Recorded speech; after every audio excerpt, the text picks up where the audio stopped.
जरूरी सूचना है आप सभी स्टूडेंट्स के लिए। स्टडी फॉर सिविल सर्विसेज का Android app Google play store में आ चुका है, उसको प्लीज तुरंत इंस्टॉल कर लीजिए। और अगर आप स्टडी फॉर सिविल सर्विसेज के सिर्फ ऐप से कोई भी कोर्स, कोई भी पीडीएफ परचेस करते हैं तो उसमें अप्लाई कूपन, अगर आप ज्ञान सर जो है आप उसमें अप्लाई करते हैं, ये कूपन कोड है, तो उसमें 20% फीस तुरंत माफ हो जाएगी। मतलब 20% डिस्काउंट तुरंत उसमें लग जाएगा। ज्ञान सर लिखना है, नॉर्मली ज्ञान सर, स्मॉल लेटर में है सब कुछ, कोई स्पेस नहीं, कोई कॉलम नहीं, सिर्फ ज्ञान सर, GYANSIR। इस तरह से अगर कूपन कोड लगाते हैं आप ऐप में बाई करने से पहले, जो अप्लाई कूपन वाले में आता है, तो 20% का डिस्काउंट तुरंत मिलेगा। वीडियो देखिए।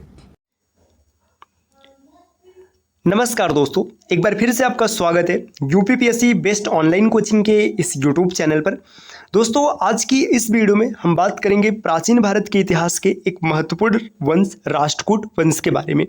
ये दक्कन के क्षेत्र पर शासन करने वाला एक प्रमुख वंश है और यहाँ से पेपर में क्वेश्चन देखने के लिए कई बार मिले हैं।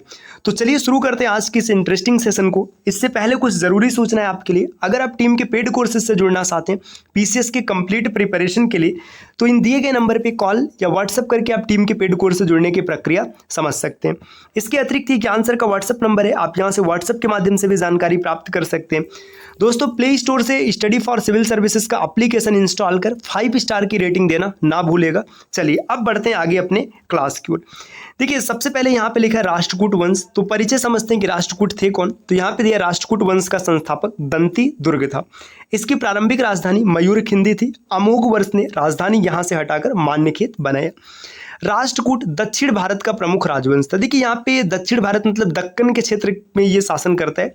राष्ट्रकूट बादामी के चालुक्यों के सामंत थे। देखिए, ये सामंत थे मुख्य रूप से, और किसके सामंत थे? चालुक्यों के सामंत थे। और चालुक्य में कौन से चालुक्य? बादामी चालुक्य। ठीक, आगे दिया है बादामी के चालुक्य वंश का विनाश राष्ट्रकूटों द्वारा हुआ। कृष्ण तृतीय के लेखों से ज्ञात होता है कि राष्ट्रकूट तुंग वंश के वंशज थे या फिर तुंग के वंशज थे। देखिए, राष्ट्रकूटों के बारे में यहाँ पे कुछ प्रमुख इंफॉर्मेशन आपको मिला है कि इसका संस्थापक है दंती दुर्ग। ये वनडे एग्जाम के लिए काफी महत्वपूर्ण है। प्रारंभिक राजधानी मयूरखिंडी होती और बाद में अमोघ वर्ष ने इसकी राजधानी मान्यखेत स्थानांतरित कर दिया था। ये दक्षिण भारत या फिर दक्कन के क्षेत्र पर शासन करते हैं। बादामी के चालुक्य के सामंत होते हैं, है ना। राष्ट्रकूटों का जब चालुक्यों का विनाश होता है तब राष्ट्रकूट सामने आते हैं। अब यहाँ पर कुछ बिंदु और दिए। दंती दुर्ग, है ना। दंती दुर्ग प्रथम शासक है, संस्थापक है राष्ट्रकूट का। 733 ईस्वी से लेकर 756 ईस्वी तक इसका शासन होता है। दंती दुर्ग चालुक्य राजा कीर्तिवर्मन द्वितीय का शासन था। इसने बाद में चालुक्य साम्राज्य के उत्तरी क्षेत्र का नियंत्रण अपने हाथों में लेकर राष्ट्रकूट साम्राज्य की स्थापना की और 733 ईस्वी में गद्दी पर बैठा। देखिए, यहाँ पर कहानी कहाँ शुरू हो रही?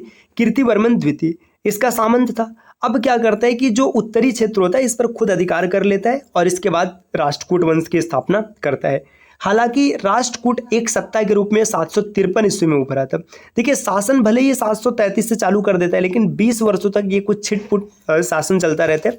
जो वास्तविक शक्ति है 753 में उभर कर सामने आती है। प्रारंभ में दंती दुर्ग ने सिंध के अरबों को हराया था। इसी उपलक्ष्य में दंती दुर्ग को चालुक्य सम्राट विक्रमादित्य द्वितीय ने पृथ्वी वल्लभ एवं खड्गावलोक की उपाधियां मिली थी। देखिए, इसने क्या किया था?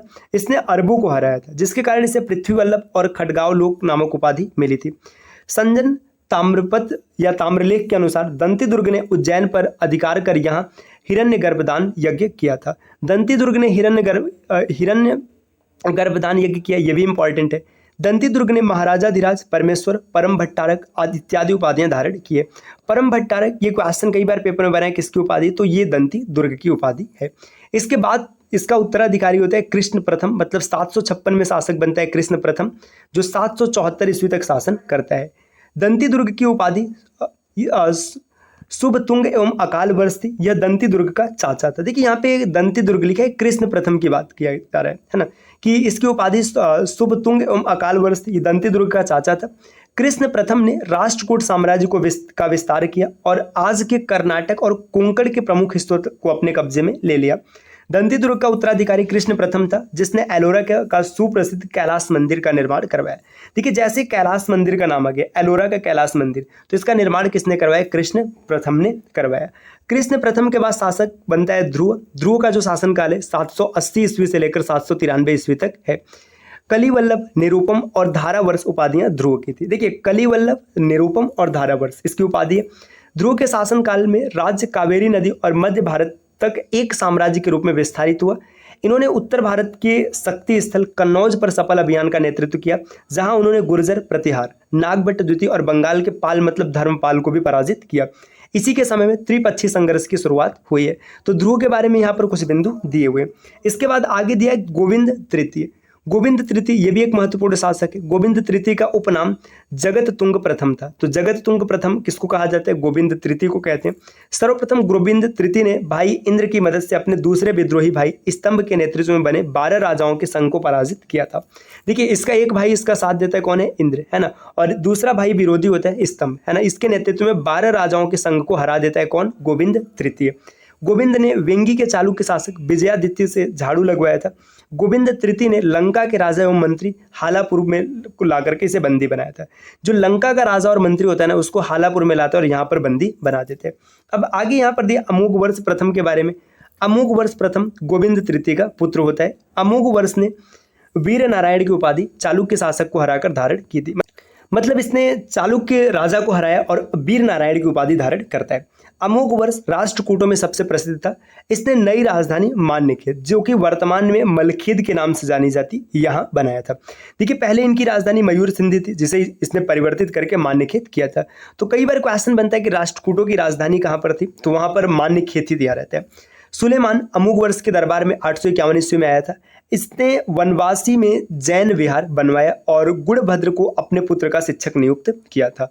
अमोघ वर्ष दिगंबर अनुयायी था। देखिए, यहाँ से पता चल रहा है दिगंबर मतलब ये जैन धर्म का संरक्षक था। जैन धर्म दिगंबर और श्वेतांबर में बटा हुआ था, तो ये दिगंबर का अनुयायी था। मान्यखेत नगर का निर्माता अमोघ वर्ष प्रथम माना जाता है। मान्यखेत को बसाने का श्रेय भी अमोघ वर्ष प्रथम को ही दिया जाता है। आगे दिए वह साहित्य के संरक्षक थे। वह मतलब कौन? अमोघ वर्ष, है ना। और स्वयं भी कन्नड़ व संस्कृत का दक्ष विद्वान था। इन्होंने कवि राजमार्ग, प्रारंभिक कन्नड़ काव्य और संस्कृत में प्रश्नोत्तर रत्नमलिका लिखी है। इन रचनाओं के बाद में तिब्बती भाषा में अनुवाद किया गया। मतलब जो रचनाएं इसने लिखी बाद में से तिब्बती में अनुवादित किया गया है। धार्मिक स्वभाव के कारण उसकी कला एवं साहित्य में भी रुचि थी। वह शांति प्रिय था। देखिए, अमोघ वर्ष ये धार्मिक कला में इसकी रुचि थी, साहित्य में रुचि थी और साथ ही साथ शांति प्रिय था। उनकी प्रायः सम्राट अशोक से तुलना की जाती और उन्हें दक्षिण का अशोक भी कहा जाता है।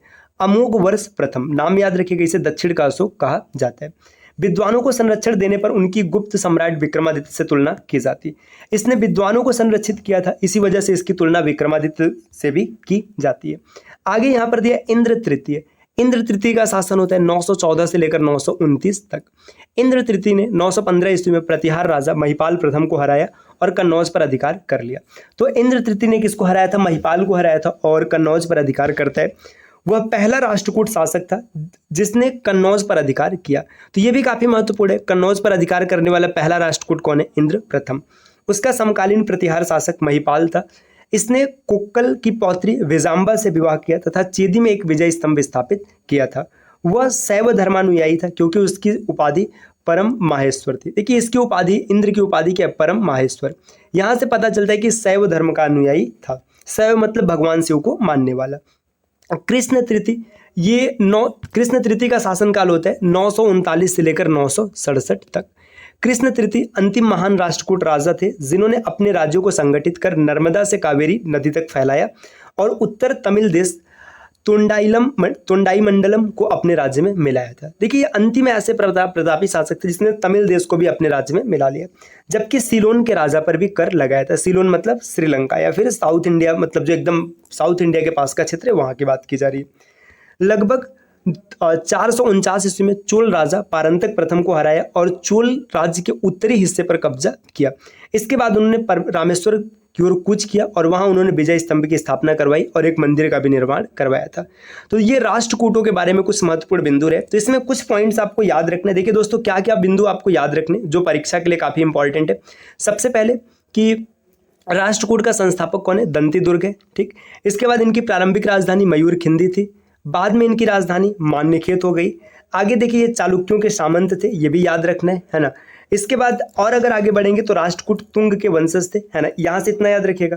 नेक्स्ट देखिए, दंती दुर्ग की बात करेंगे तो देखिए ये कीर्तिवर्मन द्वितीय का सामंत है, ये बिंदु आपको याद रखना है ना। इसके बाद यहाँ पे और अगर आगे बढ़ेंगे, ठीक है, फिर आपको इतना याद रखना है कि दंती दुर्ग ने अरबों को हराया था और इसी के उपलक्ष्य में इसे विक्रमादित्य द्वितीय से क्या उपाधि मिली थी, पृथ्वी वल्लभ और खडगांव लोक, है ना, ये उपाधियां मिली थी। और आगे बढ़ेंगे, यहाँ पे देखिए, यहाँ पे ये साक्ष्य मिलता है कि हिरण्य गर्भदान यज्ञ इसने किया था, है ना। इसके बाद महाराजाधिराज परमेश्वर, परम भट्टारक, ये सब इसकी उपाधियां हैं।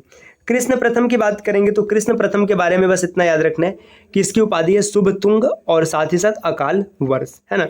अब नेक्स्ट और आगे, हाँ, एक चीज़ और महत्वपूर्ण है कि इसने कैलाश मंदिर का निर्माण करवाया था। ये पॉइंट सबसे ज़्यादा इंपॉर्टेंट है, कृष्ण प्रथम ने कैलाश मंदिर का निर्माण करवाया था। ध्रुव की बात करेंगे, कपिवल्लभ, निरुपम और धारावर्ष इसकी उपाधियां हैं, तो उपाधि आपको याद रखना है ना। इसके बाद देखिए, इसने गुर्जर प्रतिहार को हराया, धर्मपाल को हराया, है ना। और आगे बढ़ेंगे, गोविंद तृतीय की जो उपाधि है ना, यहाँ पे देखिए जगत तुंग प्रथम, ये इसकी उपाधि है, इतना याद रखना है ना। इसने विजयादित्य से झाड़ू लगवाया था, ये भी याद रखेगा। आज के समय में एक से बढ़ के एक क्वेश्चन पूछे जा रहे हैं। अमोघ वर्ष प्रथम, ये सबसे प्रतापी शासक होता है ना। सबसे प्रतापी शासक, इसने वीर नारायण की उपाधि धारण की है। और भी आगे बढ़ेंगे तो इसी ने मान्यखेत की स्थापना की और मान्यखेत को राजधानी भी इसी ने बनाया था। और आगे बढ़ेंगे दोस्तों, यहाँ पे अच्छा एक पॉइंट और भी हम लोगों ने पीछे पढ़ा था कि इसे दक्षिण का अशोक भी कहा जाता है और विक्रमादित्य से इसकी तुलना की जाती है क्योंकि ये अपने दरबार में विद्वानों को संरक्षण देता था। इंद्र तृतीय के बारे में यहाँ पे कुछ पॉइंट्स है। और लास्ट में अगर हम लोग देखेंगे तो यहाँ पर देखिए कृष्ण तृतीय, ये अंतिम शासक है, ये भी आपको याद रखना है। तो ये क्लास रही जिसमें हम लोगों ने राष्ट्रकूटों की चर्चा की है। अगली वीडियो में हम लोग पाल वंश की शुरुआत करेंगे और एक एक बिंदु को ध्यान से समझने की कोशिश करेंगे। तो चलिए दोस्तों, आपसे मिलते हैं नेक्स्ट वीडियो में कुछ नए कॉन्सेप्ट के साथ। तब तक के लिए नमस्कार।